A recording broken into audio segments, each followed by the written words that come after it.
प्लासी का युद्ध।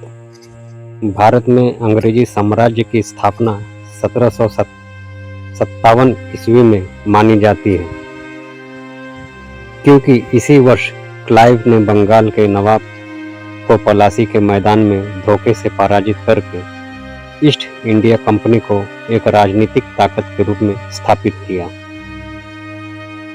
अंग्रेजों ने बंगाल के नवाब सिराजुद्दौला को सत्ता से हटाने के लिए षड्यंत्र रचा, क्योंकि अंग्रेज नवाब को अपने हाथों की कठपुतली बनाना चाहते थे।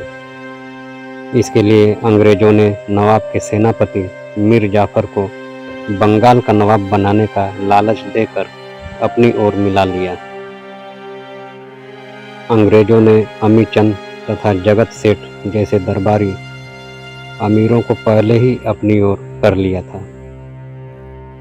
अंग्रेज बहुत चालाक थे, इसलिए उन्होंने नवाब से नाराज चल रहे अमीरों का एक पता लगाकर उन्हें भी अपनी ओर मिला लिया था।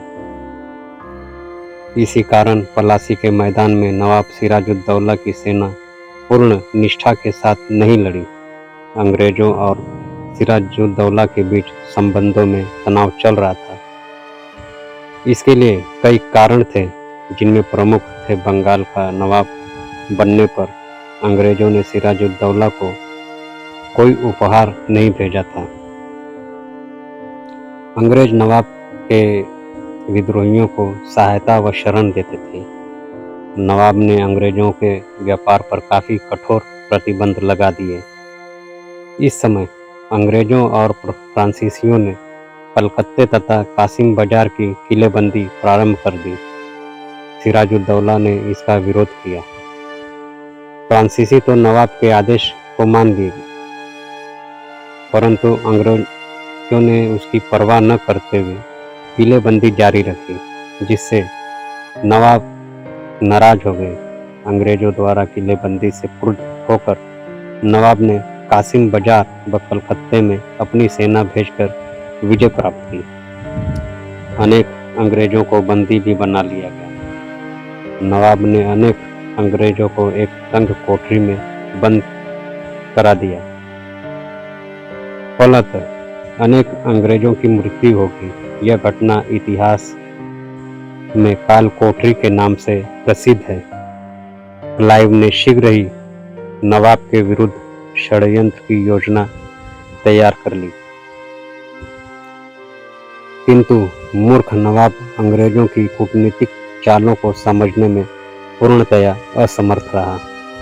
यदि उसकी आंखें समय पर खुल जाती और वह मीर जाफर, अमी चंद आदि को बंदी बना लेता, तो शायद अंग्रेज कभी भी अपने षड्यंत्र में सफल न होते। 12 जून 1757 को मीर जाफर ने क्लाइव को पत्र भेजकर सूचित किया कि अब वह नवाब के विरुद्ध सीधी कार्रवाई आरंभ कर सकता है। शीघ्र ही क्लाइव ने सिराजुद्दौला को एक पत्र लिखा और उस पर अनेक आरोप लगाकर युद्ध की धमकी दी। पत्र को पाकर नवाब की आंखें खुल गई, किंतु अब परिस्थिति उसके हाथ से निकल चुकी थी। फिर भी उसने अंग्रेजों से युद्ध करने का निश्चय किया। शीघ्र ही वह मीर जाफर के साथ सेना लेकर प्लासी के मैदान में पहुंच गया। उसकी सेना में 50,000 सैनिक थे। इधर क्लाइव भी सेना लेकर प्लासी के मैदान में आ गया।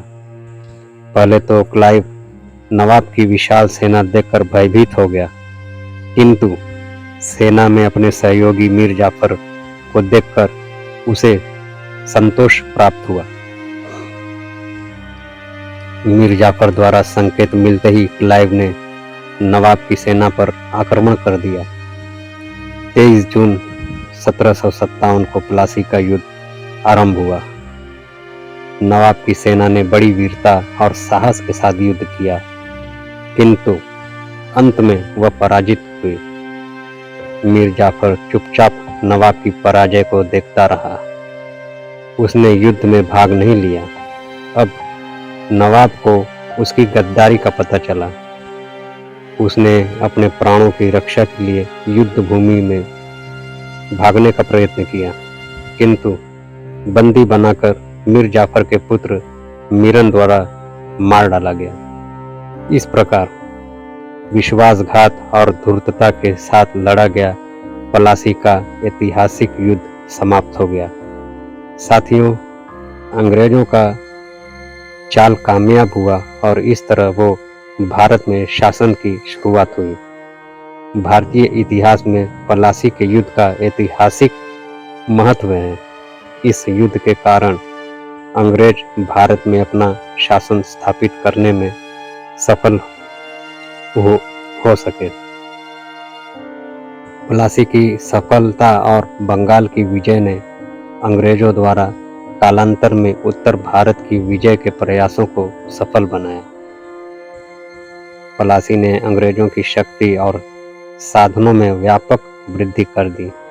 इसके फलस्वरूप कंपनी को अवध के नवाब शुजा उद दौला और मुगल सम्राट शाह आलम द्वितीय को बक्सर के युद्ध में हराने में कोई कठिनाई नहीं हुई। यदि पलासी का निर्णय अंग्रेजों के विरुद्ध होता तो उत्तर भारत में उनकी सत्ता की स्थापना संदिग्ध हो जाती।